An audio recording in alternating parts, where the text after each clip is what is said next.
आज की क्लास में हम देखने वाले हैं सामान्य रोग फर्स्ट। और सामान्य रोग फर्स्ट में हमने अभी पिछली क्लास में बहुत सारे रोग कैसे फैलते हैं, उनका कारण क्या होता है, इन सब के बारे में हमने बहुत अच्छे से समझे। और आज हम देखने वाले हैं जो सामान्य रोग अध्याय फर्स्ट में दो रोग दिए हैं। कौन कौन से? एफएमडी और इसके बाद में दिया है पशु प्लेग। तो आज हम एफएमडी यानी जिसे हम खुरपका मुंह पका बोलते हैं, और पशु प्लेग जिसे शॉर्ट में आरपी बोला जाता है। क्या बोला जाता है? आरपी। और इसका पूरा फुल फॉर्म होता है रिंडरपेस्ट। तो ये दोनों रोगों के बारे में बहुत अच्छे से समझने वाले हैं, और यहाँ से पेपर में किस तरह का प्रश्न आता है इसके बारे में भी हम बीच बीच में डिस्कशन करेंगे। तो चलिए देखते हैं। सबसे पहले शुरुआत करते हैं खुरपका मुंह पका रोग से। इसे शॉर्ट में एफएमडी कहा जाता है। क्या कहा जाता है? एफएमडी, है ना। एफएमडी कहे तो foot and mouth disease, foot and mouth disease. अब देखते हैं इसका और नाम क्या है। मतलब इसका तो ये मुख्य नाम हो गया खुरपका मुंह पका, लेकिन कभी कभी इनके सामान्य नाम भी होते हैं और दूसरे नाम से भी इनको जाना जाता है। तो देखिए एप्थस ज्वर, खुरा रोग, खखवा रोग आदि नाम से भी ये जाना जाता है। ठीक है। अब यह एक घातक तथा अत्यधिक छूत वाली बीमारी है। छूत वाली बीमारी मतलब एक दूसरे के संपर्क में आने से फैलती है। यदि रोगी पशु का जूठा पानी पी ले या चारा खा ले या फिर किसी कारणवश उसके संपर्क में आ जाए या साथ में रहने लगे, तो इससे क्या है, बीमारी के वायरस जो है स्वस्थ पशु के शरीर में पहुंच जाते हैं। इसीलिए ऐसी बीमारी को हम क्या कहते हैं? छूत वाली बीमारी कहते हैं। क्या कहते हैं? छूत वाली बीमारी कहते हैं। हालांकि यह बीमारी जो है देशी पशु को कम प्रभावित करती है क्योंकि उनमें प्रतिरोधक क्षमता ज्यादा होती है, लेकिन विदेशी पशुओं में यह बीमारी जो है बहुत ज्यादा नुकसान पहुंचाती है। कभी कभी तो इतना ज्यादा नुकसान पहुंचाती है, दूध का उत्पादन बहुत तेजी से घटता है और पशु की मृत्यु भी हो जाती है। अब चलिए हम देखते हैं। फिर इसके बाद में यहाँ पर वही जानकारी दी है जो मैंने आपको शॉर्ट में बताया था। देखो क्या दिया है। संकर नस्ल के फटे खुर वाले पशु। फटे खुर मतलब जिनके पैर में दो खुर होते हैं। आपने गाय में देखे होंगे तो एक पैर में ऐसा खुर जुड़ा रहता है, बीच से ऐसा फटा रहता है।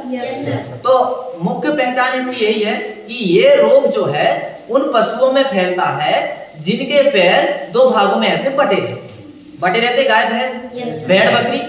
समझ में आया? तो उन्हें क्या कहते हैं पुस्तक की भाषा में? फटे खुर वाले पशु। क्या कहते हैं? फटे खुर वाले पशु। क्लोवन फोटेड एनिमल में होता है। यह सभी आयु वाले पशुओं में होती है। यह समान गायों, बैलों तथा सांडों में काफी पाया जाता है।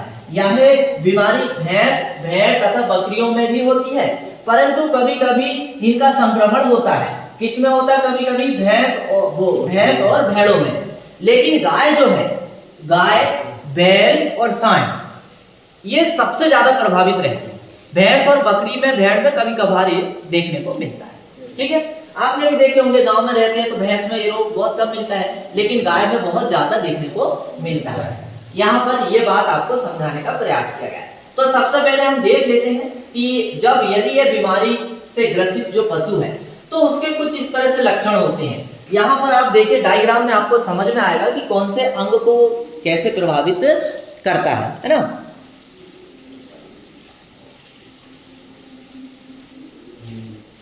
ज्यादा काला आएगा तो थोड़ा लाइट करेगा, ठीक है, ऐसा लगेगा। तो देखिए मुंह, देखिए मुंह में ये आपको ऐसे धब्बे दिख रहे हैं, ये छाले। क्या है? ये छाले। फिर इसके बाद में पैर देखिए, ये यहाँ घाव बन गया है। देखो पैर में ऐसे घाव। ठीक।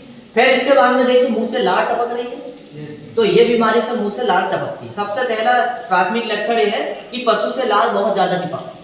फिर जैसे ही पशु मुंह से लार टपकती है, फिर क्या काम करता है? पशु पैर पटकता है। फिर पैर पटकता है, धीरे धीरे फिर उसमें घाव होने लगते हैं। और मुंह में तो पहले हो जाते हैं। प्राथमिक लक्षण मुंह में होते हैं क्योंकि ज्यादातर वायरस मुंह के अंदर से ही प्रवेश करते हैं कि नहीं? yes. जूठा खाने पीने से ही मुंह में ही जाएगा सीधा, तो सबसे पहले मुंह में ही प्रवेश करते हैं। तो देखिए जीभ में कुछ इस तरह से लक्षण बन जाते हैं। देखिए धब्बे, छाले आगे खोले पड़ जाते हैं जैसे हमारे मुंह में हो जाते हैं वहां से। ये देखिए थन में कुछ इस तरह के लक्षण दिखाई देते हैं। तो ये कुछ सामान्य सी जानकारी जो पशु में देखने को मिलती है। अब इसके बाद में हम देखेंगे क्या जानकारी है। अब रोग का कारण, या आप कह सकते हैं कि रोग का कारण, कौन सा वायरस इस रोग को जन्म देता है या फैलाता है, इसके बारे में यहां बताया गया। तो देखिए ये जो है यह है पिकोना विराइडी कुल पिकोरना विराइडी कुल का वायरस है।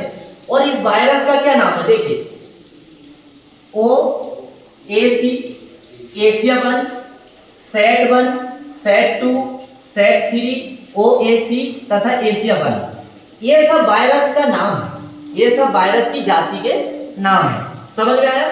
जब भी पेपर में आएगा तो कारक के बारे में पूछेगा तो आपको वायरस लिखना है कि इसका कारक वायरस है और वायरस में ये नाम लिख देना, कोई एक इनमें से नाम लिख देना। अब नीचे क्या दिया देखो, विषाणु से यह बीमारी भारतीय महाद्वीप में समाचार होती है। जबकि ये वाले जो ऊपर जो दिए हैं ना, ये जो वायरस है, ये वाले वायरस से भारत में ये बीमारी फैलती है, लेकिन विदेशों में कौन से वायरस से फैलती है वो यहाँ दिया देखो, सेट 1 और सेट 2 तथा सेट 3 प्रकार के विषाणुओं से अफ्रीका देशों में बीमारी फैलती है। अफ्रीका देशों में जो बीमारी फैलाते हैं वो ये हैं, सेट 1, सेट 2 और सेट 3। समझ में आया? 1998 में यह खोज की गई थी खुरपका मुंहपका रोग वायरस की। 1998 में ये पता लगा लिया गया था कि ये बीमारी जो है किसके कारण होती है, वायरस के कारण होती है। अब यहाँ पर कुछ और लक्षण दिए देखो, बीमार पशुओं में क्या क्या लक्षण देखने को मिलते हैं, मुंहे, पैर तथा थनों पर उपस्थित छालों में भरा पानी में विषाणुओं की सर्वाधिक संख्या पाई जाती है। छाले फूटने पर ये विषाणु बाहर आते हैं तथा कई सप्ताह तक पशु के शरीर यानी बालों में चारों पर जीवित रहते हैं। यदि पशु के हो गया तो उसके शरीर में चिपके रहते हैं, या तो वो जूठा चारा खाता है तो वो जूठे चारे में भी ये क्या रहते हैं, पड़े रहते हैं।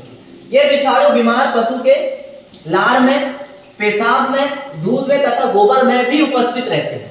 यदि मान चलिए कि कोई पशु संक्रमित पशु के लार के संपर्क में आ गया, गोबर के संपर्क में आ गया, मूत्र के संपर्क में आ गया, तब भी ये जो है वायरस जो है शरीर के अंदर पहुंच जाता है। तो ये अब ये वायरस कैसे पहुंचता है देखो, गला यहाँ देखो, ये विषाणु स्वस्थ पशु के रक्त में मुख के माध्यम से पहुंचते हैं। किसके माध्यम से? मुख के माध्यम से, जिह्वा के माध्यम से, आंत के माध्यम से, खुर के माध्यम से। और यदि मान लीजिए स्वस्थ पशु को कुछ घाव लग गया तो वो जो कटा वाला भाग है वहां से भी ये अंदर प्रवेश कर जाते हैं। तो क्या ये समझ में आया ये कैसे फैलते हैं? वायरस का नाम समझ में आया? अच्छा, अब यहाँ पर देखो लक्षण प्रकट होने की अवधि। लक्षण प्रकट होने की अवधि का मतलब यदि वो होता है कि यदि मान चलिए स्वस्थ पशु के अंदर वायरस चला गया कोई दूसरे माध्यम से, तो कितने दिन में लक्षण दिखाएगा? तो ये क्या रहता है, लक्षण प्रकट होने की अवधि, यही होता है ना। तो देखिए ये जो इसके लक्षण जो है 24 से 48 घंटे में देखने को मिल जाते हैं। कितने घंटे में? 24 से 48 घंटे में के अंदर देखने को मिल जाते हैं। लेकिन कभी कभी गाय तथा भैंसों में 2 से 5 दिन का समय लग जाता है। कितने दिन का समय लग जाता है? 2 से 5 दिन का समय लग जाता है। यदि स्वस्थ पशु के अंदर ये वायरस चला गया किसी माध्यम से, तो या तो वो 2 से 5 दिन के अंदर अपना असर दिखाएगा, या तो कुछ वायरस तो इतना तीव्र गति से फैलता है कि 24 से 48 घंटे में ही पशु को रोग ग्रसित कर देता है और लक्षण देखने को मिल जाता है। अब देखिए यहाँ पर लक्षण क्या है, यदि ये रोग हो जाता है तो लक्षण क्या है? पशु के शरीर का तापमान सबसे पहले बढ़ने लगता है, मतलब बुखार आता है। क्या होगा? बुखार आएगी। पशु के शरीर पर विभिन्न अंगों जैसे मुंहे, पैरों तथा थनों पर छाले या फफोले पड़ जाते हैं। ये फफोले फूटकर लाल फोड़े तथा घाव का रूप ले लेते हैं। ये लक्षण है यदि ये रोग होता है। मुंहे में फफोले पड़ने के कारण पशु खाना नहीं खा पाता है और कैसी ध्वनि निकालता है? चटकारा ध्वनि निकालता है। कैसी निकालता है? मतलब मुंह से चटचट की आवाज आती है, क्योंकि वो जैसे जीभ उसके ऊपर जो जबड़ा में छूट जाती है, छिलती है, तो उसको बहुत जम से दर्द होता है, इसलिए वो चटचट आवाज करता है। ऐसे एक समान से लक्षण, ठीक है। फिर इसके बाद में पशु सुस्त पड़ जाता है, पशु जुगाली करना बंद कर देता है तथा अत्यधिक लार टपकती है, पशु बार बार जमीन पर पैर पटकता है, दूध का उत्पादन क्या होता है? घट जाता है। ये समान से लक्षण है। ये रोगों की पहचान हमने देख ली। क्या अब आप इस रोग की पहचान 2-4 लिख सकते हैं? लिख सकते हैं ना? yes, कि पशु खाना खाना बंद कर देता है, जुगाली करना बंद कर देता है, मुंह में छाले आ जाते हैं, पैर को पटकता है, लाल मुंह से टपकती है। ये समान से इसके लक्षण हैं। अब इसके बाद में हम क्या देखने वाले हैं, लक्षण हमने देख लिए, ये वही लक्षण है जो हमने वहां पहचान किए।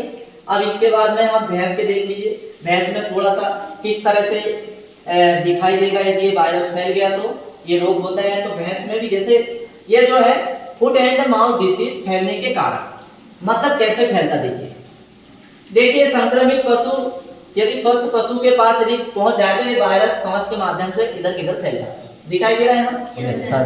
फिर इसके बाद में देखो यदि दूषित उपकरण, बर्तन, रस्सी, चारा आदि के माध्यम से भी फैलता है। मान चलिए किसी संक्रमित पशु के गले में या उसके पास जो रस्सी बंधी थी वो रस्सी को हमने छोड़ के ले आए और स्वस्थ पशु को बांध दिए तो वो रस्सी में वायरस होने के कारण वो वायरस जो है स्वस्थ पशु के अंदर पहुंच जाते हैं।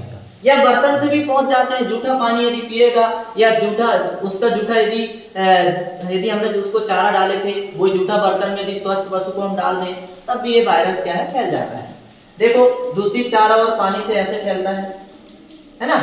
संक्रमित लार, ऐसे ये लार टपकाता है जो पशु संक्रमित रहता है, वही लार यदि स्वस्थ पशु ने चाट लिया या भूसे में टपक गई उसी को जूठा खा लिया तो तब भी ये लार के माध्यम से ऐसा फैल जाता है। मक्खी मच्छर भी क्या काम करते हैं, बीमार पशु का शरीर का रक्त चूसते हैं और उनके डंक में बीमार पशु के वायरस चिपक जाते हैं और वही स्वस्थ पशु को जाके काट लेते हैं, तब भी ये क्या है वायरस एक स्थान से दूसरे स्थान पर पहुंच जाता है ना।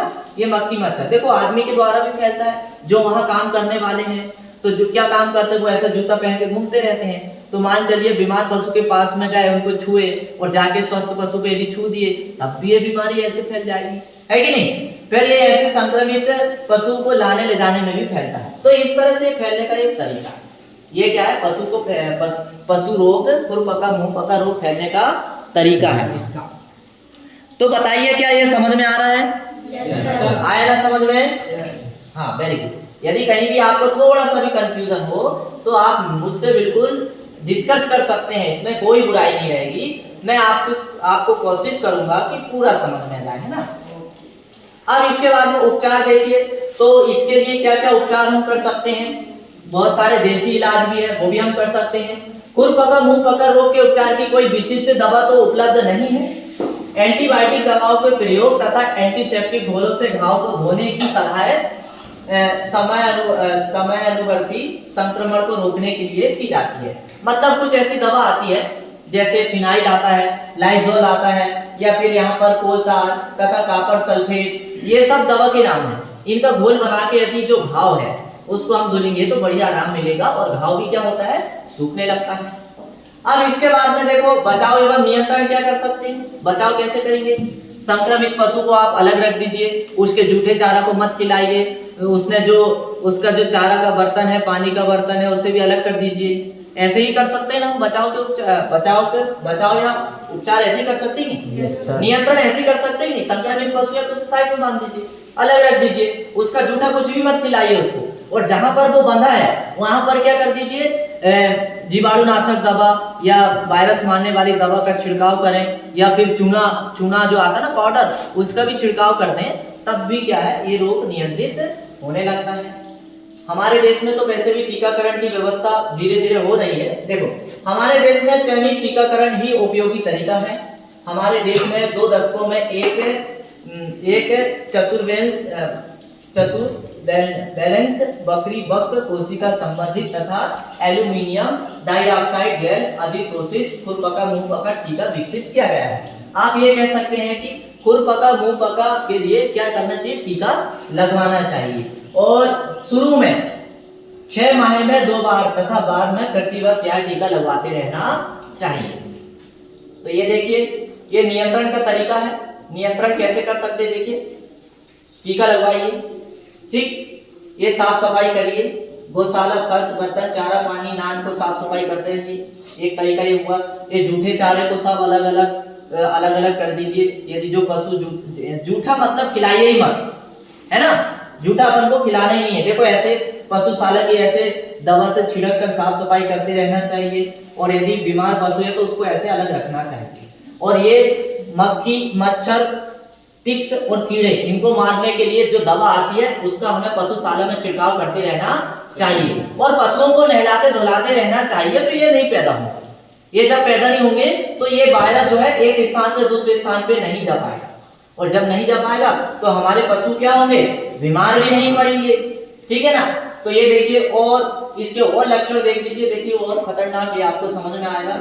ये देखिए मुंह में जब ये बहुत तेजी से फैल जाता है, मतलब अंतिम चरण में रहता है, तो मुंह में ऐसा देखिए इस तरह का, ये जीभ देखिए, इसकी पैर देखिए कुछ इस तरह से है, लार ऐसी टपकती है, थन में ऐसे, ये तो हम देख लिए हैं। तो इसमें एक और है पैर डुबकी। क्या दिया है, पैर डुबकी। अब पैर डुबकी के बारे में आपको शायद पता नहीं होगा, जिसे फुटबाथ बोला जाता है। क्या बोला जाता है, फुटबाथ। तो ये फुटबाथ पेपर में काफी चर्चे में रहता है कि फुटबाथ क्या है, बताइए। हर पशुशाला तथा प्रमुख पशु चारागाहों पर फुटबाथ बनाने से इस बीमारी के संक्रमण को रोका जा सकता है। फुटबाथ की सलाह, फुटबाथ की लंबाई जो होती है 12 फुट, चौड़ाई कितनी होती है 3 फुट, और गहराई कितनी होती है 1 फुट। ऐसा टांका बनाना चाहिए। देखिए ये टांका, देखिए ये फुटबाथ दिख रहा है, यहाँ पर दवा घुली हुई है। क्या घुली हुई है, दवा। जब ये पशुशाला के जस्ट सामने रहता है, जैसे ही पशु यहाँ से आएगा जाएगा तो यहाँ से पैर डूब के जाएगा तो पैर में आराम मिलेगा, और ये बीमारी जो है एक स्थान से दूसरे स्थान नहीं पहुंच पाएगी। तो ऐसा टांका बनवा देना चाहिए। और ये टांका की लंबाई कितनी होती है, 12 फुट, चौड़ाई 3 फुट और गहराई 1 फुट होती है। और इस टांका में क्या क्या होता है, फिनाइल अथवा तूतिया, जिसे क्या बोलते हैं CuSO4 का 1% घोल भरा रहता है। सुबह शाम पशुओं को फुटबाथ से होकर गुजारना चाहिए। इससे इसके खुरों में दवा लग जाती है और पशु धीरे धीरे संक्रमण से बच जाते हैं, और पशुओं को क्या होता है, आराम मिलने लगता है। तो इस तरह था FMD ना। अब हम देखेंगे पशु फ्लैग।